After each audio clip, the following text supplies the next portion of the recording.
Hello, good morning and welcome to this week's staff brief. I'm Paul Robinson, I'm the Chief Executive here at Sherwood and today we'll be covering, as you can see, Pathway to Excellence, electronic prescribing and medicines administration programme, World Suicide Prevention Day, and with me I've got a number of people supporting me today. So I've got Trevor Hammond, Diane, Ray and Paul Watts, who will be covering off the Pathway to Excellence survey.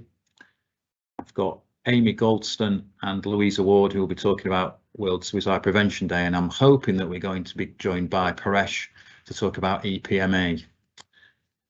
Okay, just before we move to our guests, I'd like to just cover off a few sort of general updates, if I may. So, Excellence Awards. So this year's Excellence Awards nominations are currently in the judging stage. So the judging panels have been constituted and are currently shortlisting those people who've been and teams who have been nominated.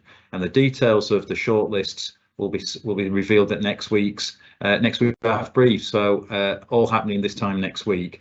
Huge thank you to all those who took time to nominate colleagues for an award this year, and our panel of judges from across the trust. Thank you for those as well, for the time and effort and care that you're putting into reviewing the hundreds of nominations that we've received.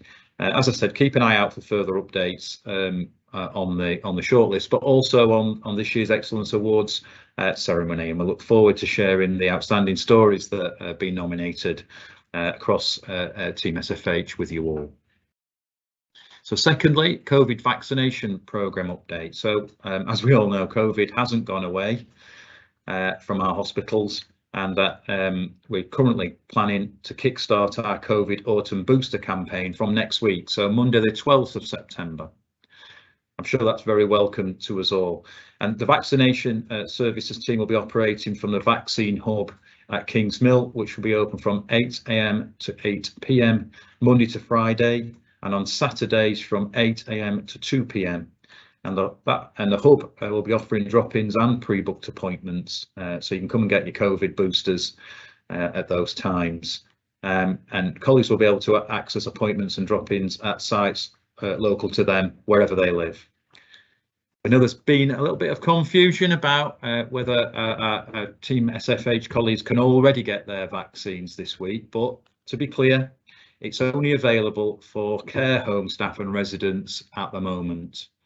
So next week is when SFH colleagues can access their boosters.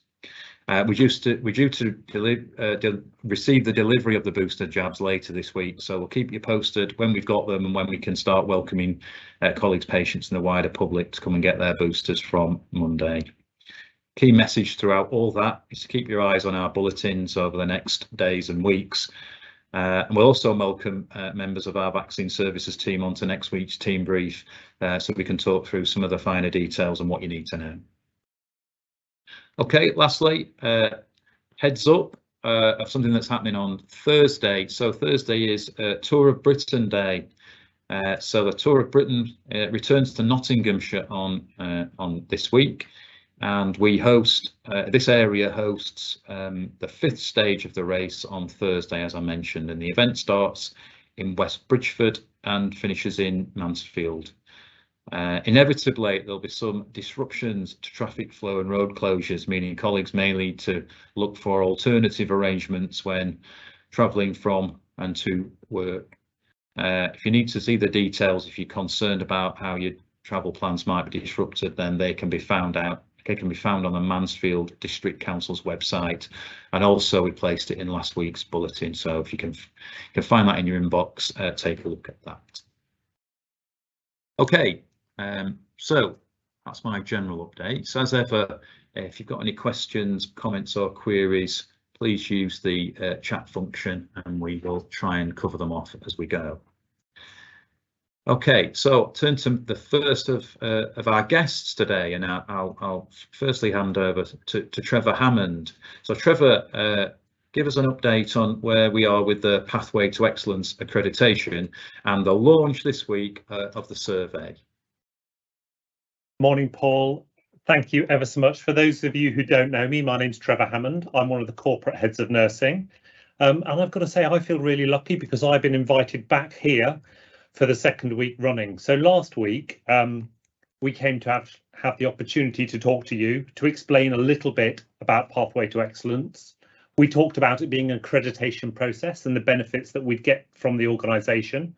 We covered the 6 pillars and we started a countdown. And the countdown was really towards the questions being asked of our staff. That's the staff questionnaire in relation to Pathway to Excellence. And that countdown finished some 3 hours 6 minutes ago when we started and the questionnaire opened. And the team, who I'll get to speak a little bit in the meantime, have already been out, and I just wanted to talk to you about what we've found. So the questionnaire is available online. You should have received an email about it if you are a registered nurse or midwife. It's a link. There are also posters with a QR code that you can access via your phone. And I've got to say, I have been super impressed with the speed that you have started this morning. So from me, I'd like to specifically recognise Ward 23, that's Holly and her team, who, when I went up there to ask them if they knew what had started this morning, had already had 3 staff complete the survey, and that was early. So they've done an amazing job this morning. We're going to have a number of weeks to fill out this survey, but we'd really appreciate it if you prioritised it in your working week, because we will get an update each week of where we're at. And just a reminder, to fill out the questionnaire, each member of staff will need their PIN number, the last 4 digits, and just the year of their birth. That's still totally anonymised. It's just a part of the quality check that we put in, that the ACCN put in place as part of the accreditation process. So I'm going to come over to Di now to ask her about what she's been doing this morning, what she's seen, and to add any details of what I've missed. Thank you, Di. Hello, good afternoon, everyone. Thank you for the re-invite. As Trevor said, we were here last week. So for those who may not know me, my name's Diane. I'm a quality governance facilitator, but I'm here today to talk about Pathway to Excellence because I'm currently undertaking a Chief Nurse Fellow secondment for Pathway to Excellence. So as Trevor's mentioned, we're at the survey stage now. So we've got a programme where myself, Trevor, Paul and Jackie, with the support of other members of the Trust, will be visiting every single ward across the Trust with a survey station that has balloons attached to it, tea, coffee and biscuits, so that we can try and support staff to take a little bit of time out of their working day just to sit down and complete the survey. And the idea is that we will be there to provide that support to answer any questions that people may have. Some of the questions, obviously it's an American accreditation, so some of the questions do have an American slant, so they will refer to direct care nurse, for example, whereas we would refer to staff nurse, ward sister, junior sister, deputy sister, ward leader, etc. So direct care nurse relates to any nurse who is a registered nurse or midwife. So today I've visited wards 21 and 22. It's very encouraging to see that both areas have stations set up.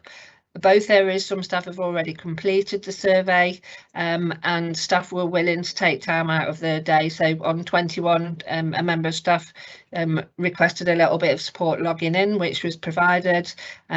We do encourage non-nursing staff to take a moment, if they are able to come and have a tea and a coffee. We don't want to exclude that group of people at this particular point, and we are distributing some pens, and everyone loves a free pen, don't they? So that's where we are, and that's our plan for the next coming weeks. Thank you, Di. So I'm going to come to Paul now. Paul, what have you been up to this morning and how you found it?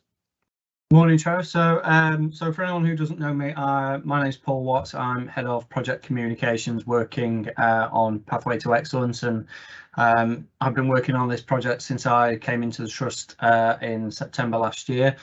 This is my second time actually on the staff briefing talking about Pathway to Excellence. And I think the last time I was here was really when we were kind of in the infancy of the project, and I was on with Julie Hogg and Kim Kirk, just outlining what we were aiming to do. So to be able to launch the survey today is really, really pleasing. I think it's a really big step forward for us. Obviously, it's a really important step for the accreditation that we're going for. And I think, as Trevor says, I think the response that we've seen so far in the 3 hours and 11 minutes now that the survey has been live has been exceptional. So for me, I mean, I think I want to give a shout out to 2 wards in particular. Ward 36, Trevor and I popped round there together, and actually a very good point was raised on there, so a bit of feedback on the survey. So one of the nurses whose name I didn't catch, I apologise for that, came to us and said that she tried to access the survey on her mobile device, on her mobile phone, using the QR code. And couldn't find anywhere to put her registration number in, so she couldn't find anywhere to put a pin in. So we had a look at that together. Very quickly worked out that actually there is a very small and quite hard to see navigation bar at the bottom of the screen. So if you do access that on your mobile, there is a navigation bar at the bottom of the screen which just has left and right arrows. But when you first access it, it's quite difficult to see, really quite difficult to see. But that I think is really important feedback. So thank you to Ward 36 for that. And also the deputy ward leader on there had already completed her survey. She'd got her Pathway to Excellence badge on as a result of doing that, which is brilliant. And then also I want to give a shout out to Ward 25, who have come up with a very unique survey station utilising a deal or no deal. So they've actually got a celebrity on there. Noel Edmonds is on there in a lovely flowery shirt. Just encouraging their colleagues to get involved with the survey and incentivising that a little bit for them as well, with a little bit of a competition, which is really, really good to see. So yeah, I think the response has been great so far. We've already seen a lot of people completing it. Obviously, we have to get 60% of our registered nurses and midwives to complete that. So, you know, I think really good start and really, really positive and encouraging. Thank you. That's absolutely great. So our ask for you really is to take some time out of your working day, access that questionnaire and take the 15 minutes or so that it needs to put in. It will really help us celebrate and drive towards that accreditation process, and we really do want to know what you think. So thank you ever so much for your time. The nurse on 36 was Zilla, so thank you to Zilla. And Paul, I don't think there's anything else we've got to say about Pathway to Excellence, unless anybody's got any questions. I can't see the chat on my screen at the moment, yeah, so if there's anything that's come up, happy to take it now. Thanks, Trevor. Thanks, Diane. Thanks, Paul. Incredibly important moment, isn't it? An exciting day, and we're up, not only up and running with a survey. Actually, we've got some completion that's already taken place, so that's fantastic. So Di, you were talking to us there around the support that you've been providing. How can that be accessed if anyone needs it? So we've basically over the last couple of weeks leading up to this point, we've visited every single ward and department with some information, ward or department pack. So part of that is informing staff that they'll need the last 4 digits of the PIN, that the survey is voluntary, but we hope they participate and give their opinion. The fact that they will have received an email link from the chief nurse with details of how to access that survey, and within that pack they will have received some frequently asked questions which will answer some of the common things that they may wish to know. What we've found is that the support that I've needed to give this morning is around interpretation of those questions. So we're not giving people the answers, more we're providing them with a little bit of support to understand what the question is asking of them. We also put out last week a survey Pathway to Excellence newsletter, which explains where we're up to at that point and the fact that the survey was going to be coming. And within that, there's information about what benefits Pathway will bring to the trust and to individuals, and also some information about the type of evidence that we submitted to America as part of our evidence pack, which demonstrates the excellent work that we all do across this organisation. So that's sort of the level of support that's available. And of course, we're all available via email or a phone call to any member of the team. Brilliant, thank you. We've had a comment from Jackie Simpson, who we hoped would join us and hasn't been able to. I want to say I've been round the 50s and they have made a great start on the survey. Ward 51 have already got off to a very good start, filling in their percentage tree as they're going along. Looking forward to visiting more areas. And a sort of general comment about staff appearing very engaged in the survey. Big smiley face from Jackie on that, and that's fantastic, isn't it? Because I think what we need to bear in mind is this is a stage on the journey to that accreditation. And why is accreditation important? As Trevor covered last week and touched on this week, it enables us to identify those areas of excellence and quality in our nursing and midwifery and AHP teams, and so we can share that great practice and ensure that we're giving the very best care to patients. And it also acts as a recruitment and retention tool as well. You know, we can demonstrate we've achieved the best standards in nursing and midwifery, and that we can be very proud of. So it's a really important part of that journey to that important accreditation.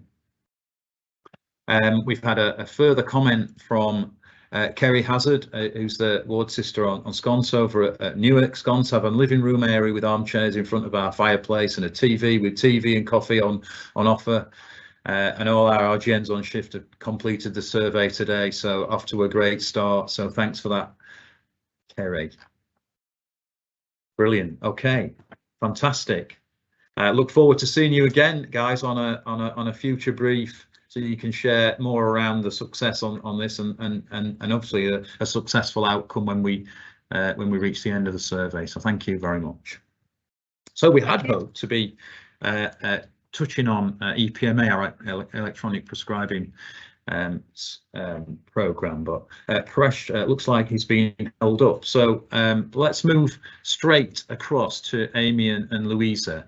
We're going to talk to us around a really important part of our week. So it's World Prevention Day upcoming, and it's really important that we understand how we can get involved in this, how we can understand the issues that this might bring, and how we can support each other through those difficult times. So Amy, I'll hand over to you first, I think.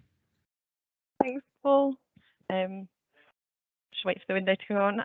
Hello everybody, I'm Amy Goldstein, the People Wellbeing Lead, if you've not met me before. And as Paul said, yeah, really important, quite emotive topic, and quite around World Suicide Prevention Day is actually on Saturday, but across the month between now and World Mental Health Day, which is 10th of October, we'll be talking more about mental health and suicide prevention. And I suppose this is a crux of why we do a lot of the prevention support that we do. We make sure that this is hopefully something that doesn't happen often, but we do recognise that we've lost colleagues to suicide, and colleagues will have lost family, friends and relatives to suicide, and there is support out there for that. So I've got a few slides to share with you with some information, some events that we've been involved in as well.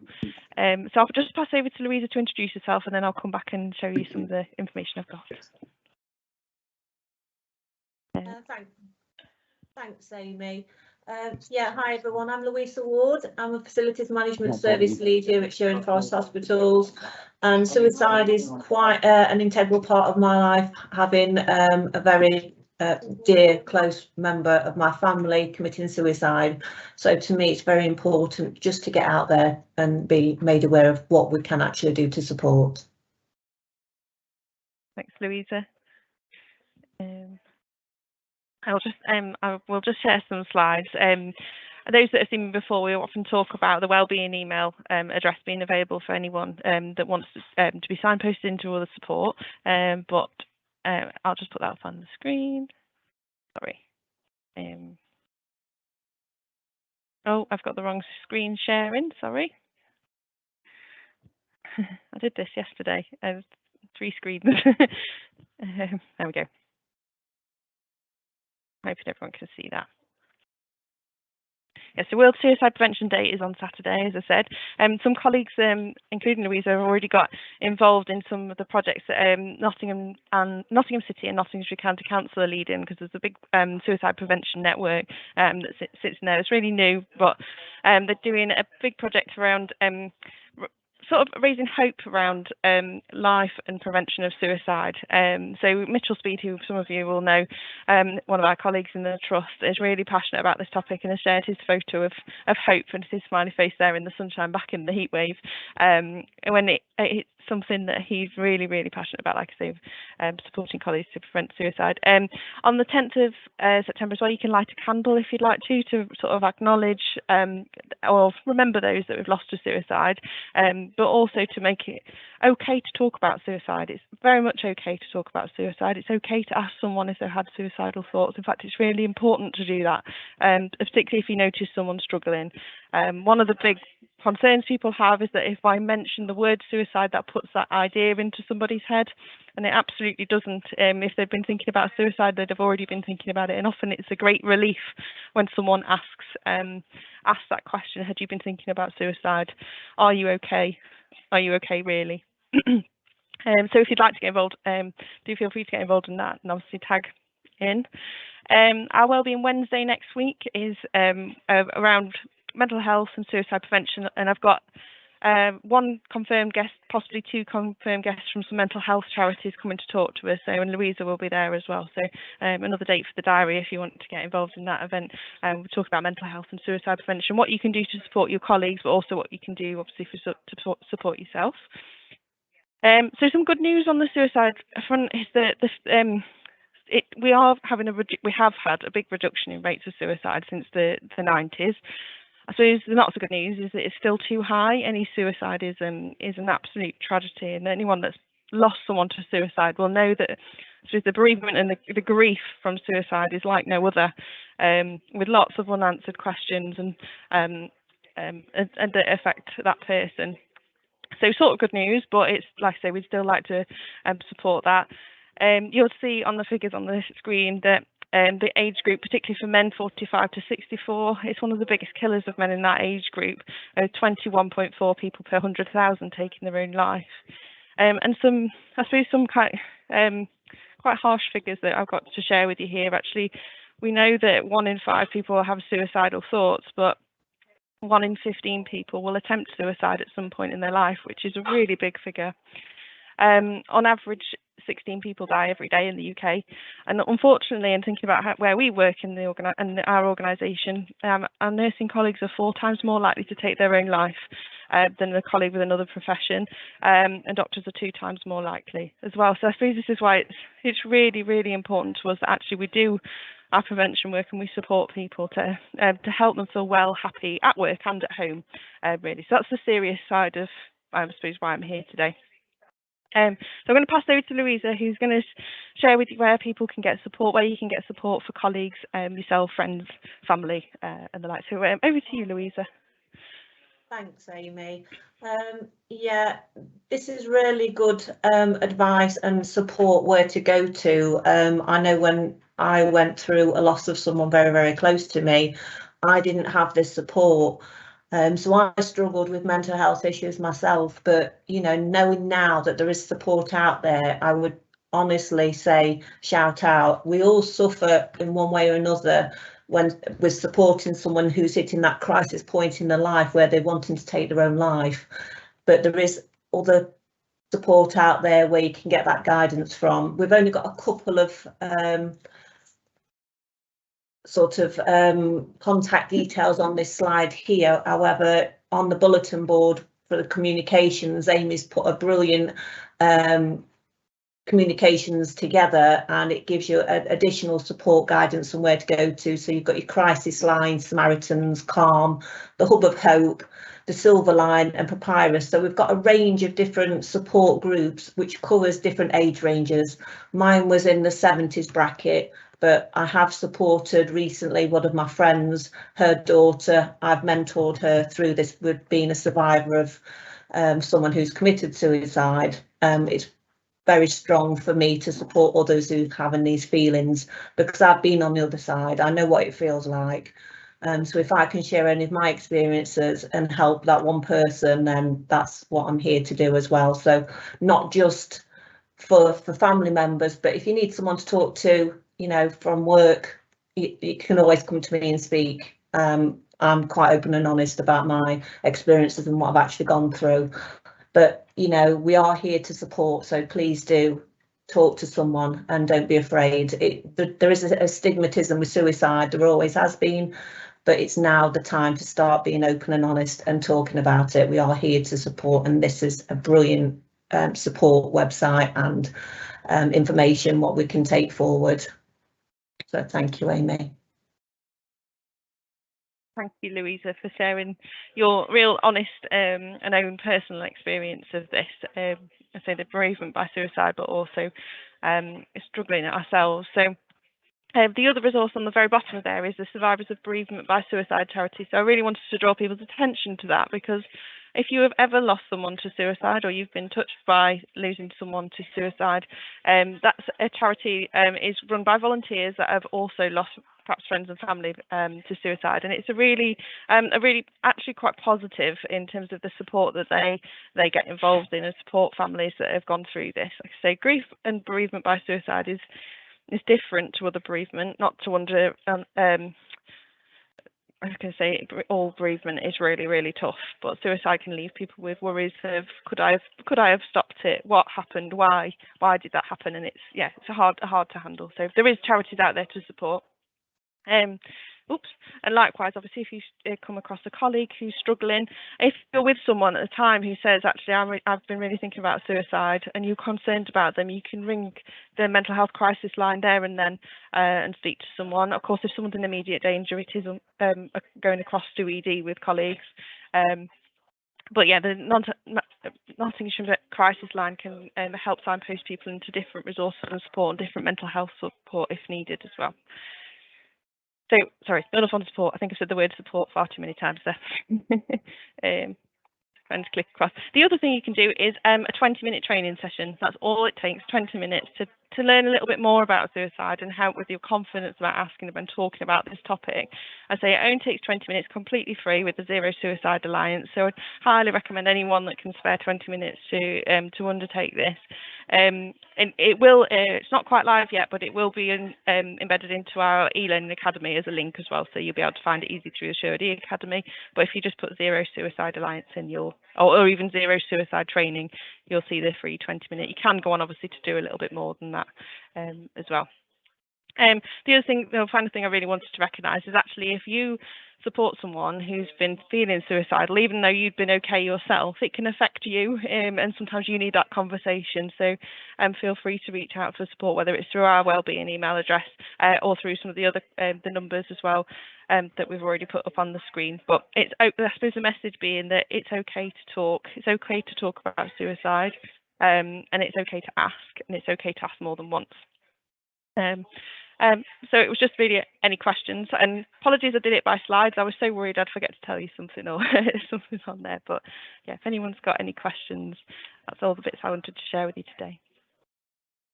Thanks, Amy. Thanks, Louisa, and thanks, Louisa, for sharing your experiences. Really powerful and really something that we can really now act on, and something that I've learned today is around that 1 in 15 likelihood of people who attempt to take their own life, and an increased incidence for nurses and doctors. I wasn't aware of that, and so important that there's two things really, and it's about talking really. So it's about asking people if they're okay, and being confident that you will not put suicidal thoughts in someone's head, but ask them if they're okay. And then if you are experiencing difficulties, reach out and speak out. And we've put in the chat the support that Amy, that you put on the slide there, so that there are people that can help and talk to, and please access that support. We've had a question in the chat from someone who wants to remain anonymous. Is there anything staff can offer to support, maybe as a point of contact for colleagues or share their own stories? As a person who has experienced suicide, raising awareness and taking the stigma out of mental health problems is key. I'm happy to answer that one.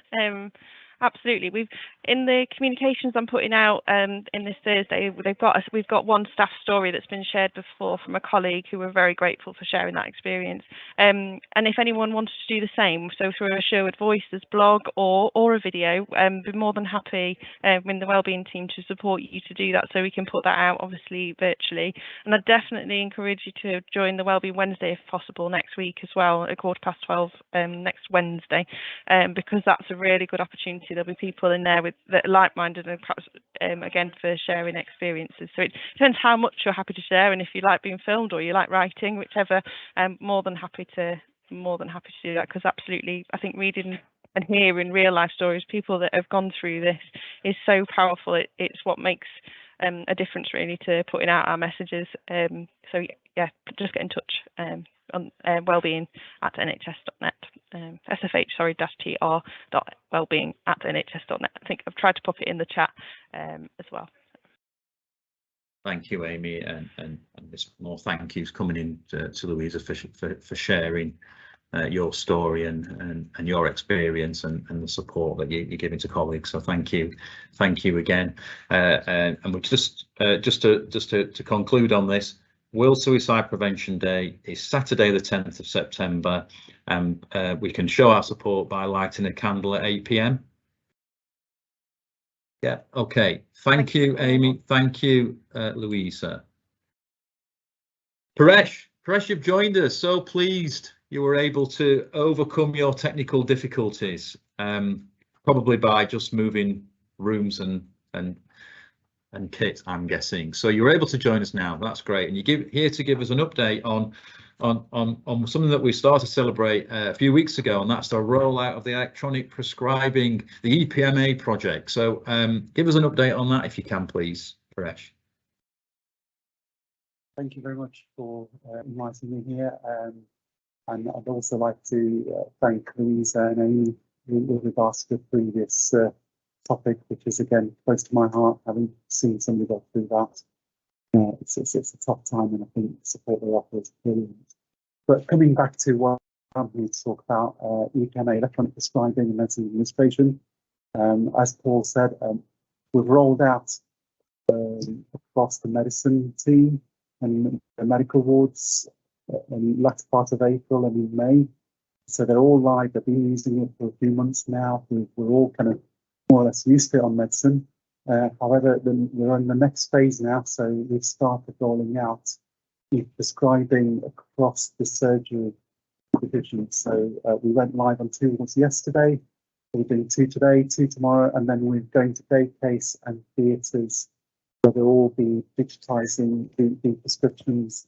So it's all happening. The team are actively doing put it that way, and we've had some excellent support from our leadership in surgery. Darla as the chair, Mukul and Vinod, who've been critical part of the EPMA project from the offset.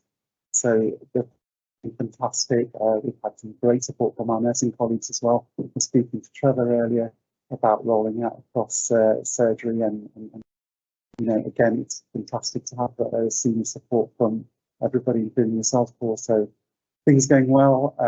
We've done a lot of assessments and evaluations about the surgical pathway, how our patients go through the flow. We've tweaked the system to support our clinicians to make sure it will work. And if there are some new tweaks, we'll be doing them as well. So so far so good is what I will say to you. We're doing well. And again, we know the reasons why the trust have gone down this route. So it's part of the bigger digital and digitization process, and one of the key elements that we take on as part of that roadmap is to deliver electronic prescribing. So this is the next phase. So surgery, we're doing well, and we will be live by the end of the week. And again, just going to glance over the benefits again. No more handwritten prescriptions. Everything's legible, clear, and easy to access. So you can even see what patient's taking and what's being prescribed remotely. So we're already reaping those benefits in the medical wards, and we're going to start getting the data now that things are stabilised.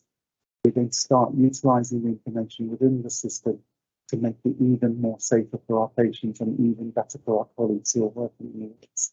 So that's what's happening here and now. And then in the future, so soon after, we'll be looking at the fluids. So we're trying to put fluids from paper to the system, and then even looking at other areas. So our satellite units like Chatsworth, community care units potentially. So there is lots to come, if I put it that way. But currently, like I say, it's around surgery, and that's where our focus is. So thank you very much for your time, and I'll take any questions. Thanks, Paresh. Thanks for bringing us up to speed and setting the scene on the next phase of the rollout. How can colleagues access support from yourself and the team? So we're out there. We've put posters on the surgical team, ward areas.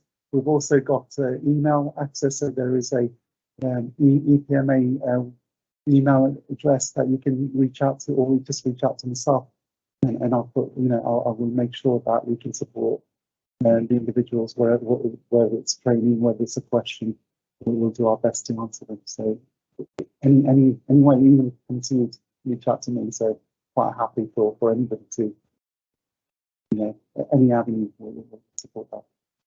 Thank you. And just last a question from me. You talked about colleagues in medicine already enjoying the benefits of this role. Is there any way that you've been able to facilitate conversations, between those colleagues that have rolled out and experienced the improvements, with sharing those with rollout as it starts to hit other areas? Absolutely. So I mean, we've got champions, ward champions who've given us quotes. We share those quotes through our comms, and if people want to learn about, or actually want to see it physically, our medical teams have been really open to my surgical colleagues to come and have a look. And we've even got like a training environment. Before we didn't have access to that. Now we've got an environment where you can actually go and try and practice, if I put it that way too. So there are multiple avenues that, but yeah, we have shared those kind of benefits through all those kind of avenues. Great, thank you. And right on cue, just in a sense, a message of that vein. So well done, Paresh and team. Having used the system whilst working clinically recently, it really is a positive step forward, easy and straightforward to use, and helps in the delivery of patient care. So right on cue there, Justin, thank you for that. And that's exactly the sort of story that then helps to be shared amongst those who are later on in the implementation, but also can learn from the implementation in those early phases as well. So learning as we go and sharing the good practice and also benefits that are being enjoyed. Okay, so I haven't got any other questions for yourself, Paresh. I've got a more general question that I can turn attention to, which is around face masks, and are we ever going to be able to stop wearing masks, even in just corridors, wear them where we're patient facing? Other hospitals already have.